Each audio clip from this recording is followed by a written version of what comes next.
You took my son away from me. The emergency. I've been shot at. I've been shot. My boyfriend. Please, please, come. Check my location, please. Ma'am, calm down. Okay, are you in a vehicle? Are you in a house? Vehicle. Hurry, please. Ma'am, calm down. What's the color of your vehicle? It's white. Okay, and where's your boyfriend shot at? I don't know. All over, please, come, please. Ma'am, I have help. Okay, calm down. Help is already on the way, okay? Take a close look at the teens in this video. They call themselves the Mafias gang, and their secret, the one they thought no one would ever find out, would end a young teenager's life. His name was Johnnie Henderson, 17 years old, a kind heart, a bright smile, a future waiting for him. But on a quiet Sunday night in Miramar, a white car pulled up beside him.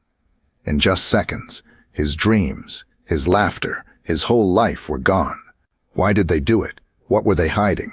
And how many people knew the truth but stayed silent?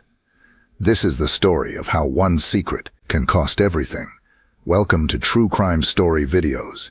Every face you'll see here once had dreams, laughter, and people who loved them. But somewhere along the way, their stories went silent. I'm Detective Daniel, and here we give those stories a voice again. Before we begin, take a moment. Tell me your name and where you're watching from. In Miramar, Florida, Johnnie was known for his energy, the kind of smile that could fill a room. He talked about graduation, about college, about leaving the neighborhood and doing something great. But dreams don't always get time to grow. On January 28, 2024, that dream ended before the night did. And in the days that followed, his name was no longer called at practice or written on a team roster. It was printed in a headline. Another teenager killed in a drive-by shooting. For Johnnie's mother, she stood outside, under the glow of 100 candles, surrounded by neighbors, classmates, and strangers who came to say goodbye. "They took my son away from me," she cried. Great person away from me. And this year, it's been rough. I'm not gonna lie. It has been. Her voice trembling through the night. Her pain became the heartbeat of a city that had seen too much violence, too many mothers, too many sons. But behind her tears were questions no one could answer. Who pulled the trigger that night? Why was her boy targeted? And what secret was powerful enough to keep a city silent? As detectives searched for answers, one thing became clear. This wasn't just another shooting. Something darker was moving beneath the surface. January 28, 2024. Out of nowhere, a white car pulled up beside them. In less than 3 seconds, everything changed. 6 shots split the night. The sound echoed through the streets, sharp, fast, and final. Glass exploded. Tires screeched. A scream filled the dark. Neighbors stepped outside, confused and afraid. They didn't see who fired the shots. They only saw a white car speeding into the distance and a small silver sedan riddled with bullets. Inside that car, Johnnie's girlfriend was still on the phone with 911. Help is on the way, but I need you to calm down and listen to me. Are you in a business? Are you at a business? I'm in the street. We driving, please. Oh my God, please. No. Okay, ma'am. Ma'am?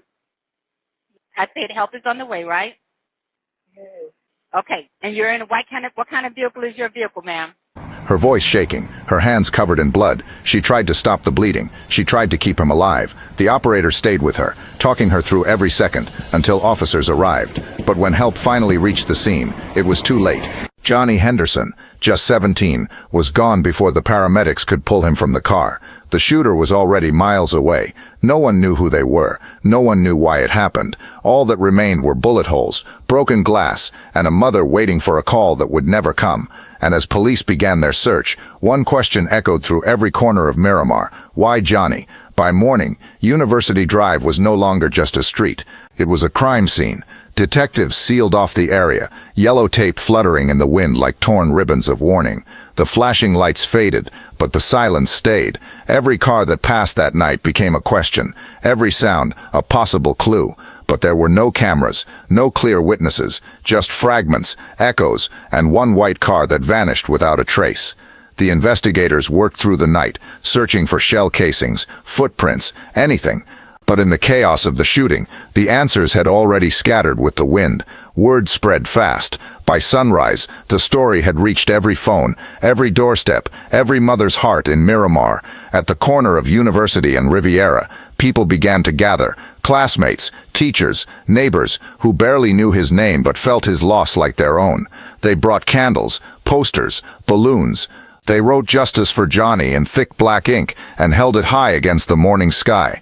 His friends said he wasn't the kind of boy to start trouble. No enemies, no grudges, just dreams, and a mother who never missed his games. His girlfriend told detectives she couldn't see their faces. She only remembered the car, white, fast, and silent. Detectives took her statement, wrote down every detail, and walked her through what happened, over and over again. But every answer led to another question.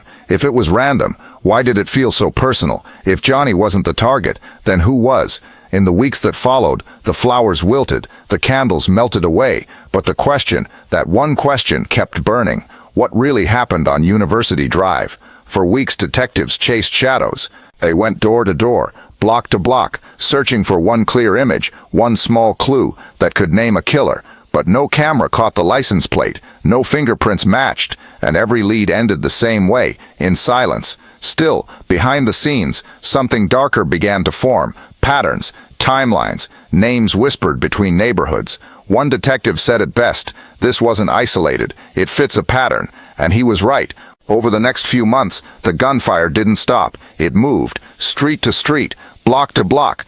Each time the same story. Young victims, drive-by style, always late at night. Same kind of car, same kind of fear. They weren't random attacks, they were coordinated. Police started connecting the dots, literally. On a digital map of Broward County, red pins began to appear. One here, another there, and then another. University Drive, Pembroke Road, Miramar Parkway. Each location tied by bullets, time, and tragedy. Soon it was clear, this wasn't one shooter, it was a group. A network moving quietly through South Florida's streets, leaving only questions, fear, and grief behind. Locals started calling them ghosts, because no one ever saw them, only what they left behind. A phantom ring with no face, no name, no reason, just bullets in the dark, and a city running out of tears. 10 months had passed since the night Johnnie Henderson was killed.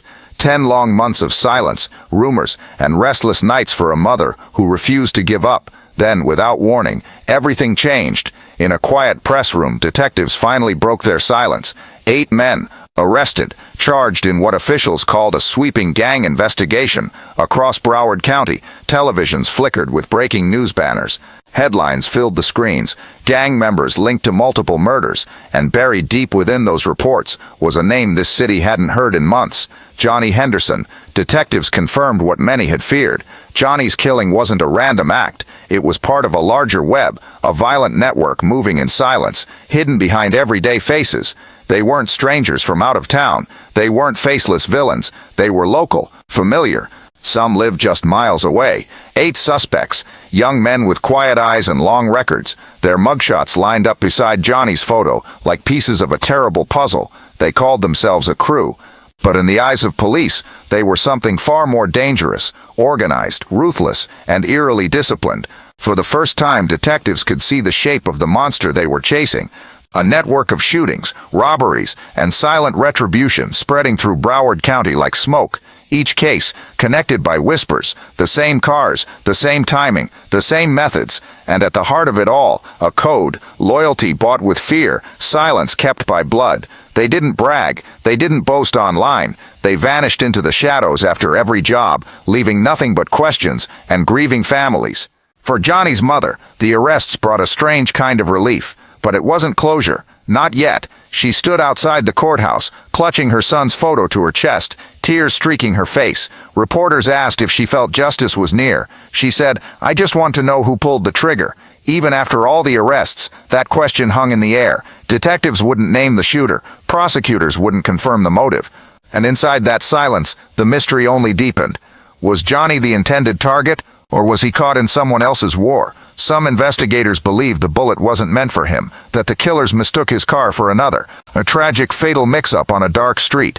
Others whispered about something deeper, a message, a warning sent through violence, part of a pattern that stretched far beyond Miramar. 8 men behind bars.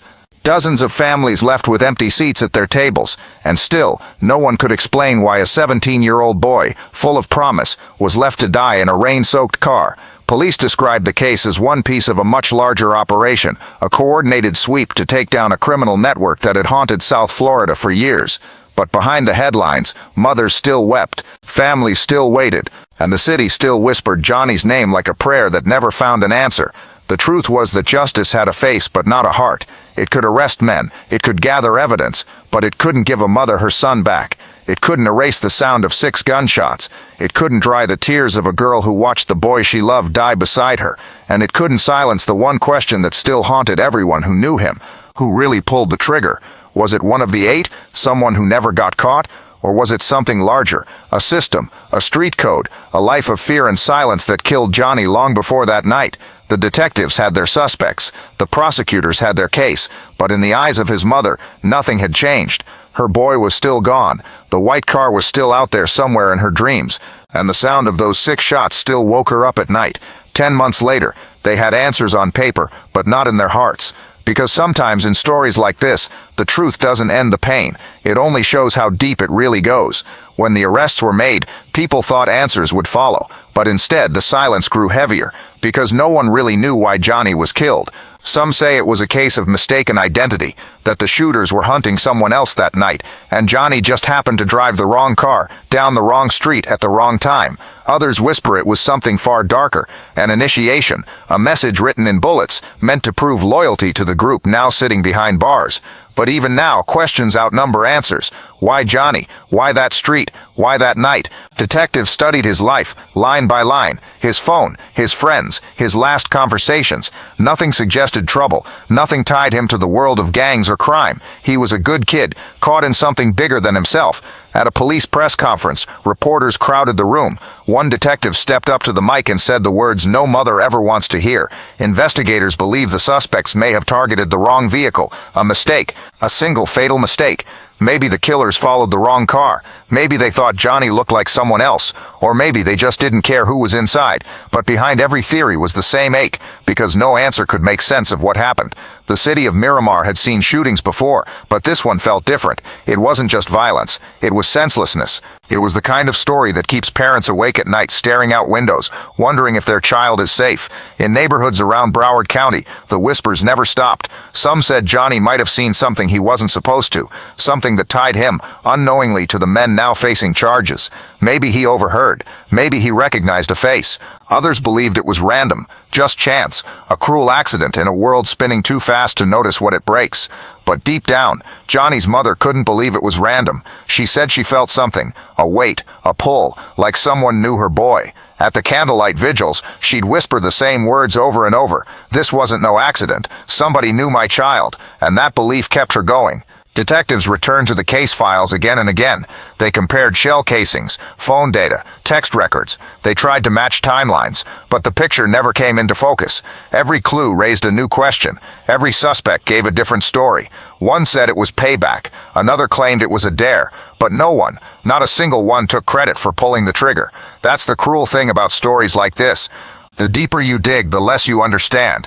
The police had theories, the community had rumors, and his family had grief. Grief, the kind that doesn't fade with time, the kind that lingers in every room, every memory, every silence after dinner. Months later, traffic moved again along University Drive. People passed the spot every day, never knowing what had happened there. But for those who did, it was impossible to forget. Every time a car drove by, every time headlights cut through the dark, it felt like reliving that night. That's where Johnny's life ended. That's where a mother's world broke. And so the questions remain. If it was mistaken identity, who was the real target? If it was neither, what truth is still hiding beneath the silence? Maybe it was chance. Or maybe Johnny saw something he wasn't supposed to. Only the shooters know, and they're not talking. 10 months later, a year later, the pain hasn't changed. The fear hasn't either. But hope still lives in his mother's voice, every time she says his name. Because somewhere out there, someone knows the truth. And until that truth comes to light, there will be no peace on University Drive. 8 men behind bars, a case file still open, a family still broken. Months have passed, but grief doesn't keep time. The city moved on, but for those who love Johnny, every day still begins the same, with silence. His mother still visits the spot on University Drive. She kneels where her son's blood once stained the pavement. She whispers prayers the world has long forgotten. She asks the same question every time: why my boy? The candles at his vigil have melted away, but people still come. They light new ones. They bring flowers. They speak his name softly, as if saying it too loud might break what little peace they've found. 8 men sit in jail cells, but none have confessed. None have said who aimed that gun. None have explained why a 17-year-old's life had to end. Justice moves slow, too slow, and as the years pass, that slowness starts to sound like something else: silence. If justice moves this slow, how many more names will be written in blood before we learn the truth? How many more mothers will stand under the glow of streetlights, clutching framed photos instead of their children? How many times will a community have to gather, to cry, to beg before someone finally says enough? As candles flicker below, the camera drifts upward, over the crowd, over the street, over the city that still carries this story in whispers. From above, the lights look like stars, tiny sparks of hope against the dark. But beneath them lies a question that refuses to fade. Who were they really shooting at, and who's next? Because in Miramar, the echoes of that night still travel on the wind, and until the truth is spoken out loud, those echoes will never stop. A mother's love, a city's silence, and a story that refuses to fade. In every photo of Johnny there's light, a smile that could calm a storm, a face filled with the kind of hope the world needs more of. But now those pictures are all that's left, framed on a wall, carried in a purse, held close in shaking hands. His friends still talk about him. His mother still sets a place for him at family dinners. His name still echoes at candlelight vigils when the crowd goes quiet and only the wind keeps moving. Johnnie Henderson's story isn't just about loss. It's about what happens when a life is stolen too soon, and a community refuses to let that memory die. Because silence is how stories like this disappear, and silence is louder than gunfire when justice never comes. I'm Detective Daniel. If you've watched this far, thank you. Subscribe to the channel, comment your name, and tell us where you're watching from. Share this story, because every time it's told, Johnny's voice lives on. And maybe somewhere out there, someone who knows the truth will finally decide to speak. Justice for Johnnie Henderson, the white car on University Drive.